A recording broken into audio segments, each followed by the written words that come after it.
18 పడిమెట్ల పైకెక్కి గుడికేగు భక్తులకు ఎదురొచ్చే బంగారు స్వామి.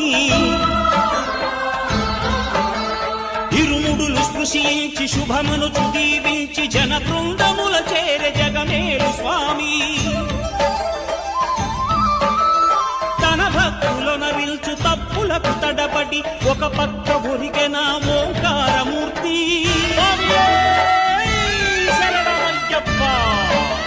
స్వాములందరూ తనకు సాయము కాగా ధీమంతుడై లేచే ఆ కన్య స్వామి.